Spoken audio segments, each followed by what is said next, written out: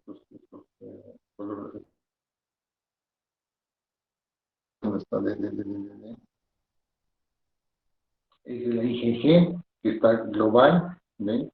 En todo el glomérulo. Esta es una extensión. ¿No? Eso es básicamente es lo de nosotros. Entonces, ¿dónde aparece la membranosa? La membranosa, al contrario de la GEPS, es más de personas viejas, de 50 para arriba, generalmente. En los niños no es usual, en los niños no es tu primera opción pensar en una membranosa, pero a partir de los 30 años sí es más frecuente, ¿no? En niños y adolescentes es raro que sea membranosa, pero más de 30 años y tiene proteinuria severa, entonces sí es frecuente que es la posibilidad que sea una membranosa. Síndrome nefrótico en el 80% de los casos, incluso hasta más. Algunos pueden tener proteinuria sintomática. ¿Por qué? Porque esta también pierde globulinas, no es altamente selectivo.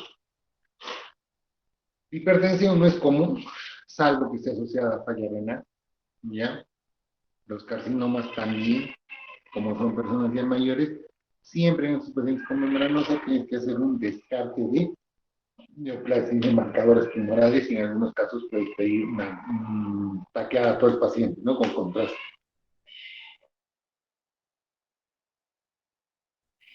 Ahora, como les decía, ¿no? La lúpica clase 5 puede ser indistinguible morfológicamente de una membranosa, especialmente en aquellas mujeres que no tienen alteraciones serológicas, o sea, tienen sus antidNAs negativos, no tienen tanto hipocomponente, etc. Ahora, la trombosis renal se presenta hasta un 20%, no es lo más común, especialmente en pacientes con hipoalbuminemia muy severa. Esa proteína es más marcada, 2, 14, 15. Hemos visto hasta 12 gramos de proteína.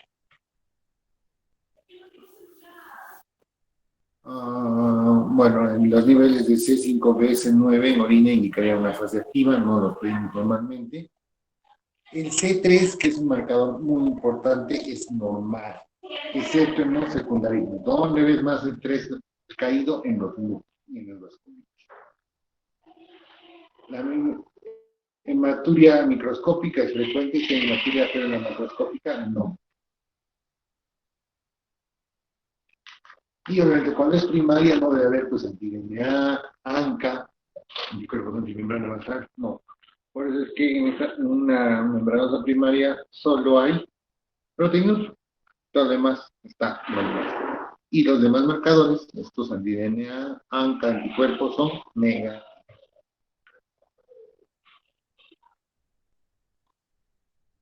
En los niños, a los 10 años, la evolución, el pronóstico es bueno, el 30% en los primeros 5 años. En los adultos ya este porcentaje baja bastante, 25% llegan a hacer remisión total. Y un 30% permanecen con proteinurías menores de 2 gramos, pero con función renal estable. Cuando hay un paciente que tenga proteinuria, Obviamente que ese paciente tiene que ser controlado frecuentemente, pero lo que me va a interesar de ese paciente es su deterioro de la función renal, ¿no? Entonces, puede tener, si es cierto, una proteína de 2 grados, que no ceda, no aumenta hasta un 30%, pero tiene una función renal estable. Entonces, lo que nos interesa es la función renal estable. Cuando en la anatomía patológica se encuentra fibrosis, atrofia, esclerosis, tubular granulosa y unas fibrosas, entonces tienen una sobrevida renal reducida. ¿Ya? La fibrosis y la esclerosis se asocian.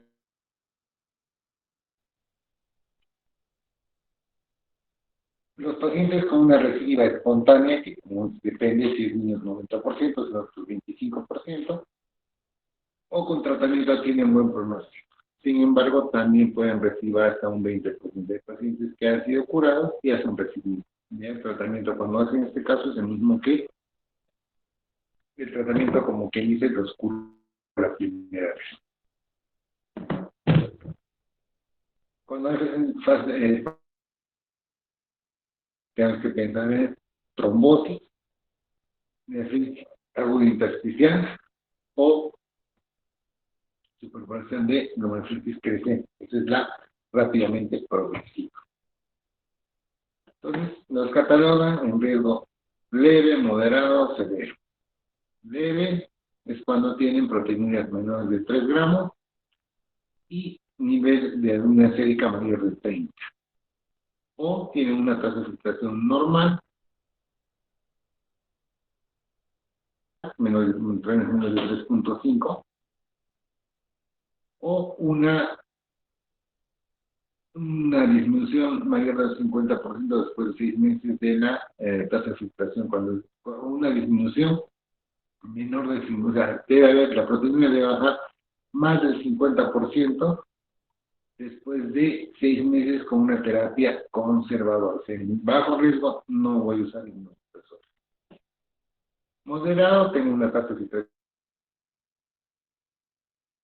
de 3.5, o que no hay un descenso mayor del 50% después de 6 meses de tratamiento conservador.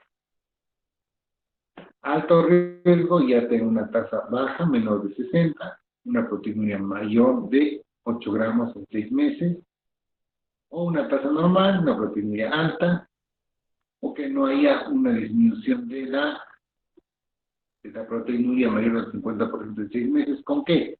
Con los casadas, los siguientes criterios: decreción de la albúmina, espera de A2 mayor de 50, la IgG urinaria mayor de 1, la beta 2 mayor de 250, o un índice de selectividad entre globulinas y albúminas mayor del 20%. Y alto riesgo cuando tenemos un deterioro rápido, ¿ya? O un nefrótico muy severo. Entonces, ¿cuáles son los objetivos en la membranosa? Primero, como todos, control de PEA, aunque con los dietas. Valores de 130-80 o menores de 130-80 o menores de 125-75 en pacientes con proteinuria mayor de 1 gramo. O sea, si tiene mayor de 1 gramo, mi objetivo es sí o sí bajarles la presión a 125-75. Si es menor de 1 gramo, puede ser un poco más permisivo, hasta 130-80. Proteinurias menores de 0,3 gramos. Corrección de la es muy importante, la isquitilina. El valor, el marcador que nos interesa es el LDL, que es el menor de 100. Y en algunos casos, cuando el compromiso es más severo, podemos pedir LDL menores de 75. Ingesta proteica, bueno, 0.8 gramos kilo día. En algunos hablan de 0.6, pero 0.6 es muy bajo, es decir, que puse más desnutrición que otra cosa. Entonces, el punto es lo que no sucede en los renales terminales. Tengo un paciente renal terminal, Ahí sí puede dar 1.2, 1.3, 1.5.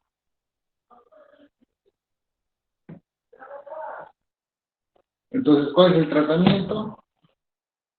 Riesgo bajo, y hemos dicho, IRAS y ECAS. En riesgo moderado, síndrome nefrótico, anti-PRR mayor de 50 a 100, o en ascenso, entonces rituximab. A eso rituximab, como diríamos, un tratamiento que se ha usado bastante, unos 10, 15 años, pero después no se encontró grandes respuestas. Además, no se ha encontrado mejorías mucho mayores con respecto a la ciclofosfamida. Básicamente, están hablando de rituximab en riesgo moderado. Lo que se prefiere usar es tacrolimus, ¿no? Puedes usar qué cosa. Como dicen, ¿no? Rituximab en monoterapia, 2 dosis de 1 gramo, separados por 15 días, o 4 dosis de 3,75. O rituximab con tacrolimus. Rituximab, 1 gramo cada 15 días en 2 dosis, más tacrolimus, 6 a 12 meses. Y retirar gradual a lo largo de 3 a 6 meses, con una dosis de rituximab. O sea, no es el más, que más usamos. ¿Qué usamos? Proteínas urgentes, tienen proteínas severas, hipolinemias graves, tienen deterioro progresivo de la función renal, tienen este anti-PDA.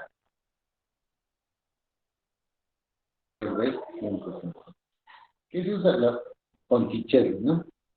¿Y qué se ha usado ahora? Porque en un siguiente gráfico vamos a ver, no, no. Bueno, vamos a pasar en el siguiente gráfico, se usa corticoides un mes y todo fosfolina el otro mes.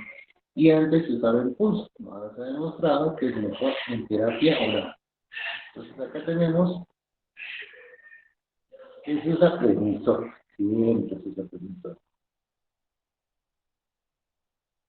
Hemos ya dicho, taco usamos más que citos ahora, y básicamente lo que vamos a usar al final es microfenolato o rituximab. Pero como vemos acá no hay riesgo alto, riesgo bajo, riesgo medio. Cuando es riesgo bajo, básicamente es 10 aguaras. Cuando es riesgo medio, tenemos una proteína mayor de 4 gramos. Periodos de observación. Estamos prednisona, citofosfamida, inclusive es la flauta de Ponticelli. Ahora, cuando no baja y hay deterioro, usamos ciclosporina o tacrolimus. A esos estudios que han demostrado, miren en la respuesta, ¿no? A los 24 meses, ¿quién tiene mejor respuesta? Ciclofosfamida, 80%. En 2 estudios, es un hindú y el examen, ¿no? Frente a rituximab, ¿no? Que es 60, 20, la ciclosporina es muy bajo sola. Cuando asociamos tacro con corticoides en ciclo, tacro con rituximab, las asociaciones tienen mejor respuesta. Pero entre todas, digamos, la más barata, que sería esta, nos da mejores respuestas a las remisiones a los 24. Seguimos usando esto, y el que se usa con más efectividad, con menos efectos colaterales, incluso menos costos, es la de Ponticelli, que consiste en que un pulso de metilprednisolona, 1 gramo diario durante 3 días, y luego prednisona oral 0.5 miligramos de día durante 27 días, pautas de 30 días.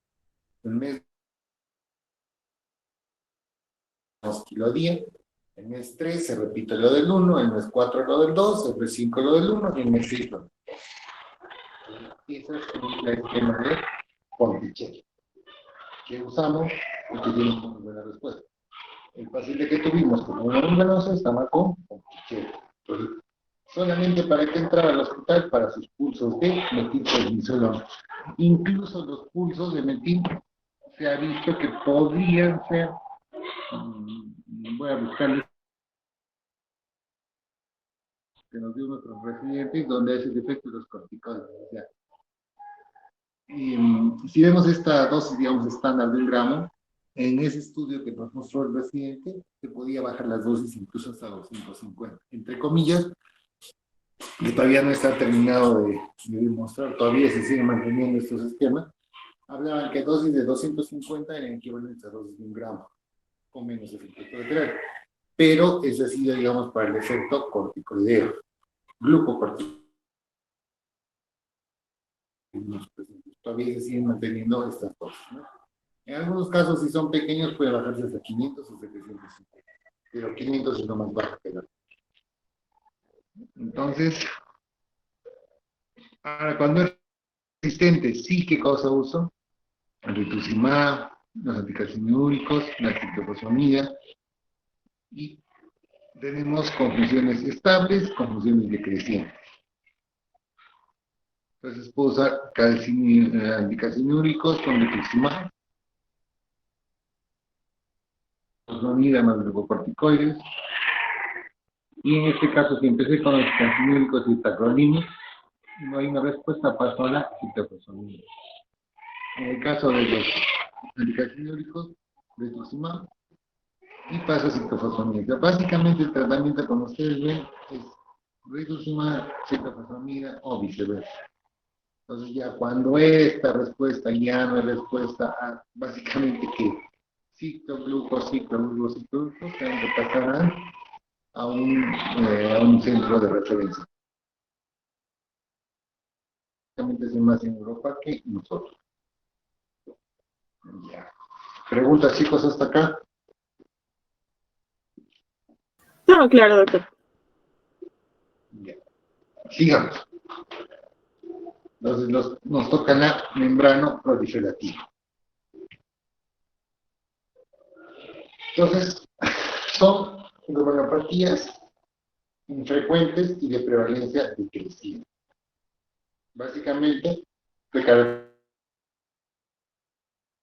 proliferación mesangial difusa y un engrosamiento de las paredes capilares del glomérulo con imágenes de dobles contornos por interposición de citoplasma reducido mesangial entre la membrana y la célula endotelial o por depósito supranuclear. Es básicamente una clasificación anatomopatológica, ¿no?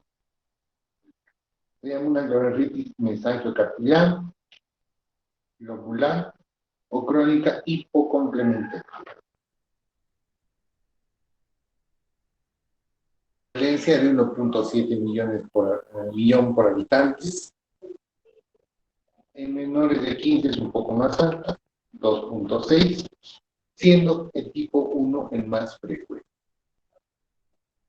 En América del Norte y en Europa es menos del 5% de las neuropatías primarias, siendo lo más frecuente en los caucásicos. Es más frecuente en infantes, adolescentes y adultos jóvenes. Tipo 1 generalmente es un síndrome nefrótico, el tipo 2 es un nefrítico y el 3 generalmente por alteraciones urinarias asintomáticas. Entonces, existen 3 tipos: la tipo 1 o variedad de depósitos subendoteliales, la tipo 2 de depósitos densos, llamada DDD, y la tipo 3 o variedad mixta, que tiene tanto depósitos subendoteliales como subepiteliales. Entonces, esta entidad generalmente estímulos antigénicos, es de infecciones, problemas autoinmunitarios, paraproteinemias y misceláneas. Entonces, dentro de las infecciones, ¿qué es la más común? Hepatitis C y VIH. Endocarditis también, no es importante tener endocarditis. Pacientes con endocarditis pueden hacer compromiso renal, podría ser una de estas, una membrana proliferativa. La malaria inicialmente se veía más, ahora ya no es tan común, todavía. Entre las inmunitarias, a la cabeza el lupus, la crioglobulinemia, Sjögren, esclerodermia, pero el más común es el lupus. En las paraproteinemias, mielomas, linfomas, leucemias, por ejemplo, en los pacientes con linfoma no Hodgkin, mieloma múltiple, se les diagnostica sus enfermedades oncológicas y al final pueden acabar haciendo compromiso renal. Un tipo, digamos, bastante común. La cirrosis, los carcinomas, fármacos, igual, acá entran, ¿quiénes entran? Los AINES y los COXTOS. El litio, que son los más comunes, ¿no? Las IECAS también pueden entrar ahí, pero no es muy frecuente. Más que todo está asociado a los AINES. Entonces, ¿qué pasa? Ya también las otras no eran muy hipocomplementarias. En este caso, ¿qué es hipo? Especialmente C3. Hay una lipodistrofia parcial, que es una enfermedad que puede asociarse con un hipocomplementemia, incluso en ausencia de enfermedad renal. Y estos tienen el famoso C3 nephritic factor, que es una proteína que va a hacer activar el complemento por la vía alterna. Por eso que hay un consumo severo de complementos. Se busca ese C3 nephritic factor. Entonces, ¿por qué se produce? Por inmunocomplejos circulantes y la evidencia de activación del complemento por la vía clásica, ¿no? Entonces, cuando activa la vía clásica, sugiere una patogenia por inmunocomplejo. La lesión no es lesión, hay un error. La lesión se produce por depósito glomerular, preferentemente a nivel mesangial y subnivel de los inmunocomplejos circulares. Entonces, tipo 2, en este caso no hay inmunocomplejos glomerular. Acá sí es fácil encontrar los inmunocomplejos, acá no. Y el origen y la composición de estos depósitos es desconocida y podría estar compuesta por lípidos insaturados, aunque podría tratarse de una transformación de la membrana basal. Puede volver a presentarse, lo que sugiere un factor circular, ¿no? Aunque no son factores inmunológicos. El tipo 3 asociado a la activación de la vía alterna, con activación mínima de la vía clásica, y los inmunocomplejos no parecen desempeñar un papel relevante. Entonces, igual, el tipo 1 es el más común y el tipo 2 1 por tenemos, ¿no? Tenemos incremento de las células mesangiales, aumentadas, asociadas a un aumento de la matriz mesangial. Esta cosa es la matriz mesangial. Y en este caso tenemos las células, ¿no? La mesangial, hipercelularidad. Forman un patrón lobular, ¿no? Son como lóbulos del pulmón. Con disminución de la celularidad y aumento de la esclerosis. Hay un patrón esclerótico. Hay engrosamiento a nivel de la asa de los capilares globulares con un doble entorno. Se ve como unas líneas de tren, ¿no? ¿Ustedes han visto las líneas de tren? Se ven como las líneas del tren. A nivel tubular y a nivel intersticial, se puede ver gotas hialinas, hematíes, infiltrados inflamatorios. Ya acá es digamos, una toma general. Estos son los glomérulos, estos son los glomérulos. Esta parte es el infiltrado intersticial. En todos estos puntitos son infiltrado intersticial.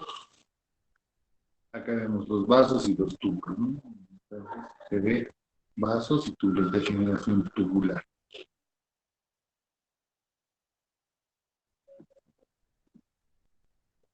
En este caso, ¿cómo se ve, no? Los depósitos de C3, todos estos son depósitos de C3, como dice acá, un patrón granular tosco, no es fino, lo ven así como unos lóbulos, como se ven los lóbulos, a lo largo de las paredes con depósitos mesangiales irregulares importantes, ¿no? Acá hay zonas que sí, que no, acá hay zonas que sí, acá está más marcado, acá está menos marcado, entonces por eso que son depósitos irregulares e inconstantes. ¿Qué más encuentro? IgG, más que IgM y IgA. Pues el patrón en la membrana proliferativa es de IgG. ¿Ya? Este es el C3, ¿no? Y este es el IgG. No hay IgA y no hay IgM. Ahora, existen, dice, tres tipos, el 1A, el 1B, el 1C, en función de C1K, C4 y C3, ¿no? Pero básicamente lo que ustedes tienen que saber es que en este caso, el tipo 1 es C3 e IgG. Ahí un cuadrito de ver quiénes son las que se presentan en cada tipo. En la electrónica, las áreas mensajeras están ampliadas por proliferación celular e incremento de la matriz, ¿no? La luz capilar está reducida por la interposición de la célula, se superpone, ¿no? Y las áreas capilares presentan un doble contorno. Acá no se ve muy bien la toma, pero hay que ver cómo es el doble contorno, ¿no? Y hay depósitos membranas mesangiales, subendoteliales e intramembranos dentro de la membrana. La tipo 2 es básicamente un material anormal electrodenso a lo largo de la membrana basal glomerular, esta cosa de acá, lo cual produce engrosamiento gruesos, estas no son bonitas ligaditas. Los números pueden ser normales ópticamente, con escasa hipercelularidad mesangial y aisladas asas capilares engrosadas. Hay una marcada hipercelularidad endocapilar, un montón de células dentro de los capilares, esto no es normal, con infiltración de polimorfos nucleares y oclusión de las luces, ¿no? Son infiltrados, todos estos puntos son infiltrados y producen una oclusión de la luz, ¿no? Hay depósitos intramembranosos que en la adquisición de hematoxina aparecen como depósitos intramembranosos alargados. En esta no se ve. En este caso son depósitos de C3, lineales a lo largo de las paredes de los capilares, son difusos, generalizados, inconstantes, ¿no es cierto? Vean básicamente los bordes, acá miren cómo están, estos puros C3, pudiendo ser discontinuos. En este caso sí tiene una característica parecida al tipo 1, la discontinuidad, ¿no? En la tipo 1 también veíamos como que hubo huecos, ¿no? Como baches. Y en la tipo 2 no hay IgG, C4 ni C1K, que lo podríamos encontrar en la tipo 1. Entonces, por eso es que es muy importante hacer todos los estudios, incluidos la inmunohistoquímica.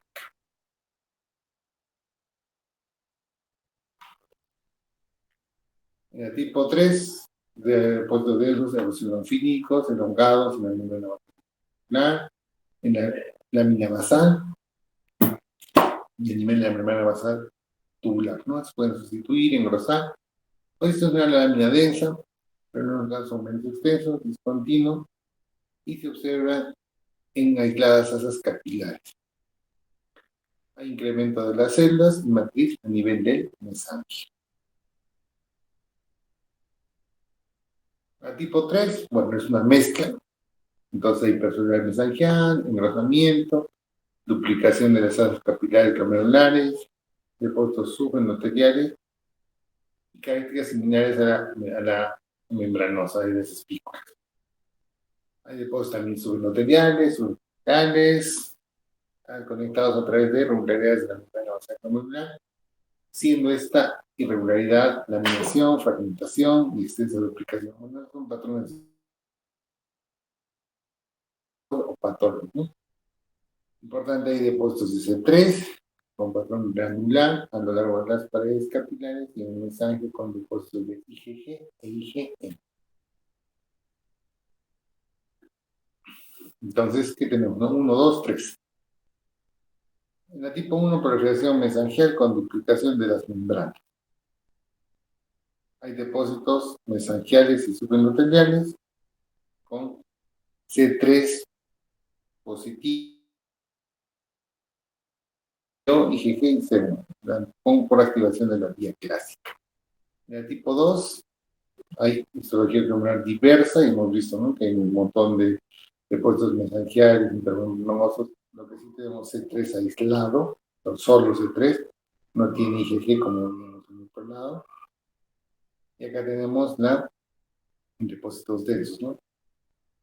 Se activa la vía alternativa. En el tipo 3, un patrón de también es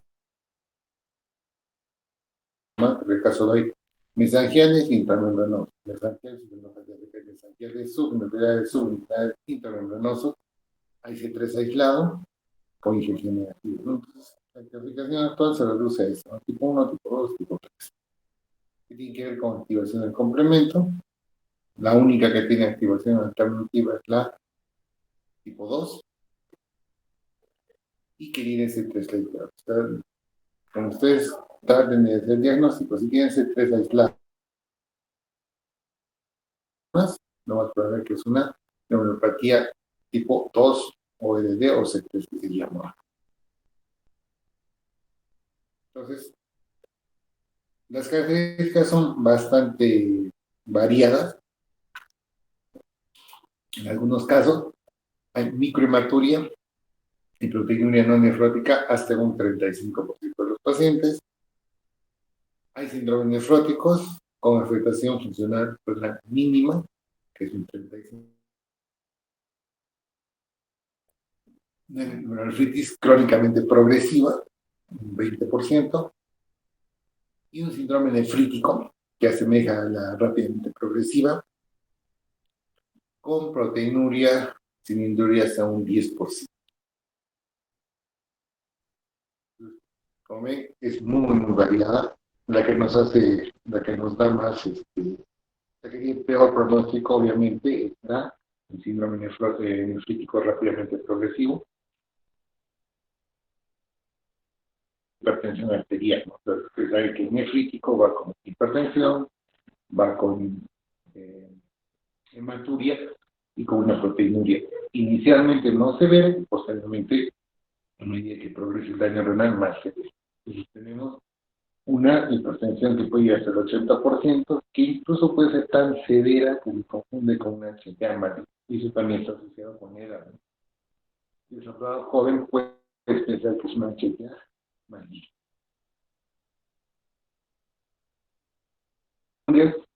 Siempre se tienen que ayudar porque son muy variadas y muchas significantes, ¿no? Entonces, la 1 les dije es más frecuente que la 2 a 1 generalmente, y es un poco más frecuente en las mujeres. La sintomatología es casi similar en el caso de las mujeres, ¿no? Y un dato que es importante es la desproporción. Una anemia normocrónica. Normalmente las otras es remita, ¿no? Esto es normo, pero que no guarda relación con el deterioro de la función renal. Y más, ¿no? Ustedes saben, bueno, cuando hagamos RC, vamos a ver que a medida que aumenta el daño renal, la anemia aumenta. Puede empezar a un nivel muy bajo y va subiendo progresivamente. Entonces, si yo encuentro una función renal, digamos, que está en un estadio 3 y la anemia va para un 5, entonces puede ser que está una membrana periférica, ¿no?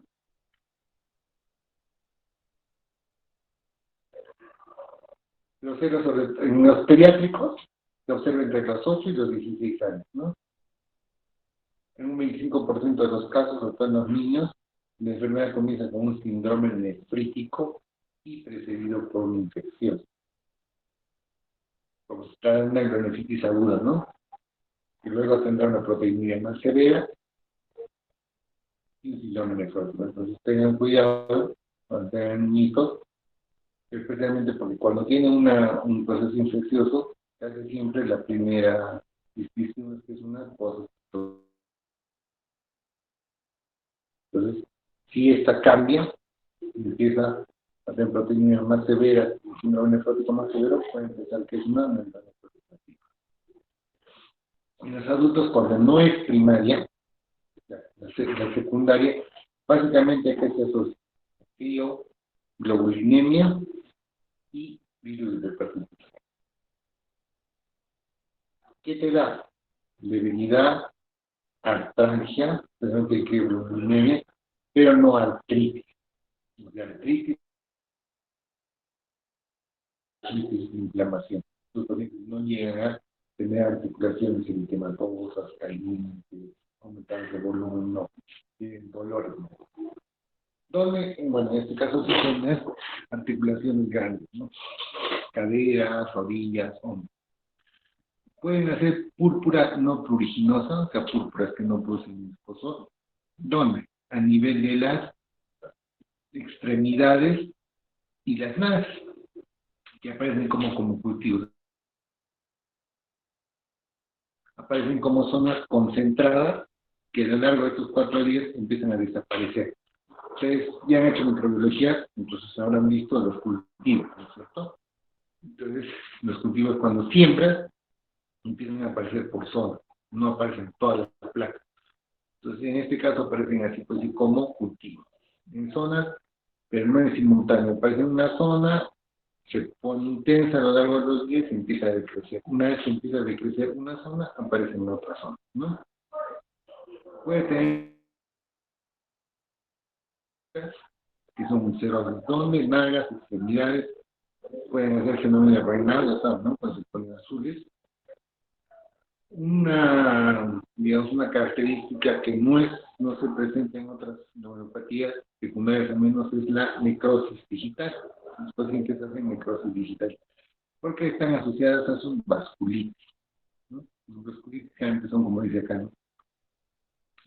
Pues se ulceran en áreas extremidades, pero cuando son vasculitis a nivel de ¿no? Y en algunos casos se ha visto que estos pacientes debutan con ICC, insuficiencia cardíaca congestiva, ¿no? Con hipertensión pulmonar, con hipertensión arterial severa o incluso con isquemia mesentérica. Los pacientes pueden venir con una trombosis mesentérica. Por eso es que se tiene que evaluar este PIB, ¿no? Los exámenes de orina para ver si hay algún signo que hemos visto, ¿no? La trombosis mesentérica, pues, obviamente no vas a pedir pues C3, nada de eso, ¿no? Solo tienes que resolver el proceso trombótico y después ya para averiguar si tiene otra cosa, ¿no? Pero también es factible, ¿no?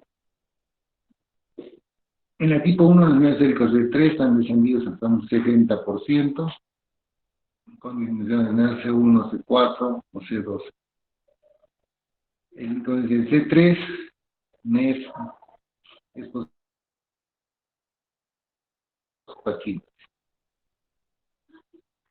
En este caso, en en la 2, básicamente hay un C3 sérico en más del 90% de los casos, sin descenso de los componentes iniciales del componente. Tiene un curso lento, pero generalmente inexorable hacia la incidencia renal terminal. En este caso, las remisiones son bastante escasas. Como mencioné, en la membranosa, un 90%, ¿no? Y el pronóstico es peor en los pacientes con síndrome nefrótico persistente. O sea, cuando tenemos un síndrome nefrótico que no responde rápidamente, tiene un compromiso más severo frente a proteínas moderadas e incluso hematógenas. Y entre las dos, entre la 1 y la 2, bueno, la 1 tiene un compromiso algo más favorable. La 2 es más severa y con peor pronóstico. Sin embargo, si sumamos la 1, la 2, la 3, casi el 70% requieren diálisis artificial. Un compromiso lento, inexorable, mucho ciego, nefrítico, con falla renal aguda es mucho peor, ¿no? Ningún tratamiento ha demostrado ser capaz de modificar el curso de la enfermedad a largo plazo. ¿Qué se sugiere? El empleo de opioides, opera trombosis, ¿no? Lo único bueno, digamos que en este caso la membrana proliferativa, la residuo post-trasplante es mucho más baja, ¿no? Es solamente del 30% en el tipo 2, mientras que en el tipo 1, perdón, el tipo 1 es 30%, en el tipo 2 es mucho más constante, 90%. Entonces, entonces de las que digamos reciben más son que la GEPS o TOPS. Por eso les vuelvo a repetir, cuando nosotros estudiamos a estos pacientes para trasplante, obviamente si los vamos a trasplantar ya sabemos que tiene un fallo renal terminal, ¿no es cierto? En teoría no va a mejorar su pronóstico, pero saber la causa nos sirve simplemente para darle unas, como diríamos, un aproximado de cuánto tiempo puede durar su trasplante, ¿no? Y si va a haber, porque estos pacientes se puede pensar en rechazo moral, se puede pensar en rechazo celular, pero sabiendo la causa podemos pensar dos cosas, o es una recidiva de EPS o de esta, de la membrana proliferativa, o es una patología de nodo, porque también hay patologías de nodo que nunca tuvieron y aparecen patologías de nodo, que en este caso pueden ser cosas primarias o secundarias, ¿no? Así como hemos visto acá.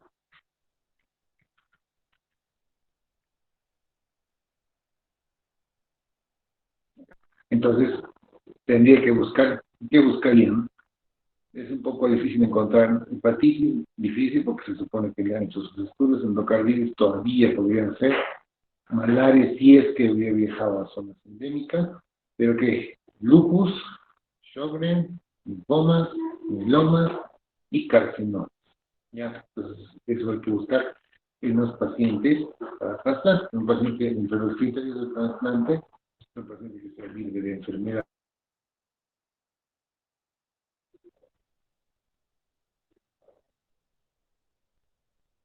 Ya. Entonces, de todos los tipos, la 1, la 2, la 3, básicamente, ¿cuál es el tratamiento de soporte? Que es controlar la presión, la proteinuria, etcétera, etcétera. Tenemos idiopática en niños y idiopática en adultos, ¿no? Si tenemos una proteína no nefrótica, una función renal, básicamente continuamos con medidas de soporte y su control cada 3 meses. Normal y proteinuria moderada, solamente prednisona 40 miligramos por metro cuadrado en días alternos por 3 meses. Si tenemos función renal nefrótica o deficiente, 40 por 2 años, ¿no?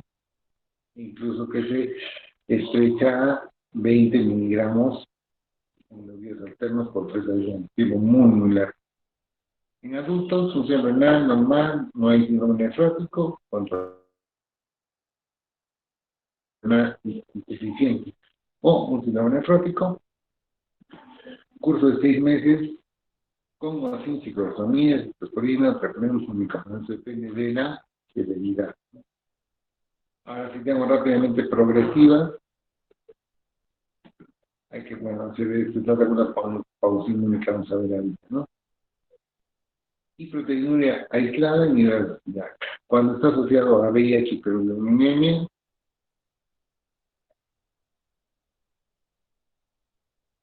¿no? Cuando es anemia, se puede usar el síndrome nefrótico como se llama reducida, los signos de criogluminemia, interferón alfa, ribavirin, y seguido por un curso corto de corticoides, ¿no? Abajo, pues, y si ocurre recaída, tenemos el diafragma dosis alta. Es un poco, esta parte cuando eso sea crío, es, digamos, casi un manejo mixto con los gastos, ¿no? Porque ellos usan, tienen más experiencia, ribavirin, pues no tanto. Ahora, cuando es rápidamente progresiva, síntomas severos de vasculitis, de hemorragia alveolar, hemoptisis, amormetiperosinona, pulsos, con prednisona, 60 miligramos por día, con individualmente en 2 o 3 meses, más generalmente citrofosfamina, ¿no?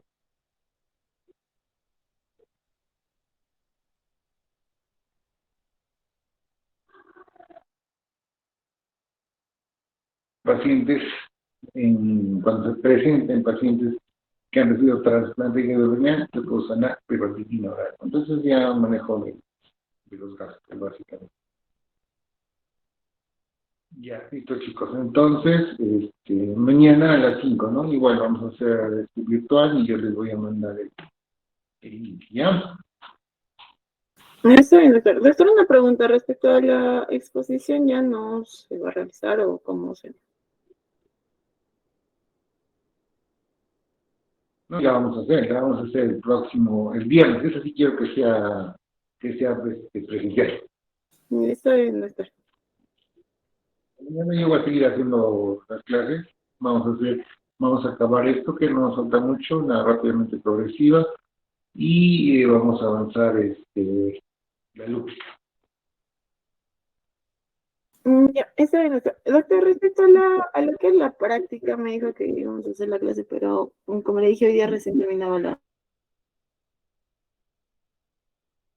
Mira, mañana es viernes, ¿no es cierto? Mañana haremos a las 8 con el grupo para ver todo lo que vamos a hacer, las exposiciones, ¿cómo se llama esto? La revista, revistas, todas estas cosas.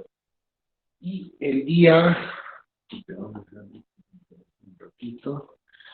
Mm,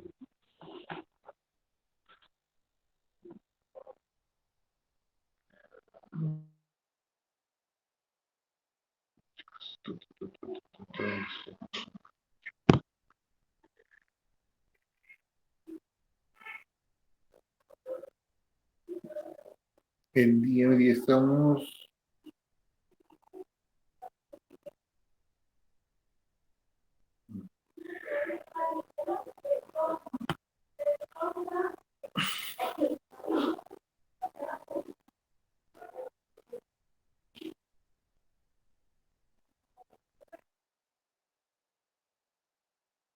Ya. Como el viernes no vamos a hacer, tenemos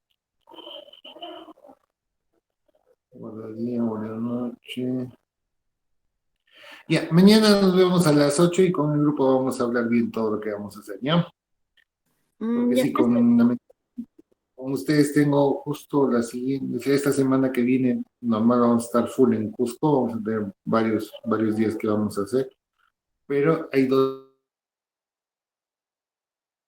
entonces una es de mi congreso y otra es porque voy a estar acá en Abancay. Entonces ustedes van a ser lo que van a tener que recuperar conmigo una vez que acabemos la rotación. Yo voy a hablar con la universidad, ¿no? Por lo del congreso y todo lo demás. está ¿Ya? bien, doctor. Sí, no se preocupe. Ok, listo. Entonces nos vemos mañana, ¿ya? Gracias, doctor. Listo, hasta luego, chicos. Cuídense, nos vemos mañana.